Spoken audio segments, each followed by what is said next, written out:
ng mundo.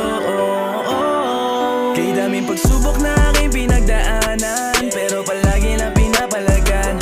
Walang pake kung sino man sa akin umaharang. Di na ako aatras kaya tabi dyan. Hindi ko kailangan ng di makakatulong sa aking pagyabong, sisikaping umahon. Sa sarili lang palagi ang tiwala ko, kaya palagi ko lang gagalingan.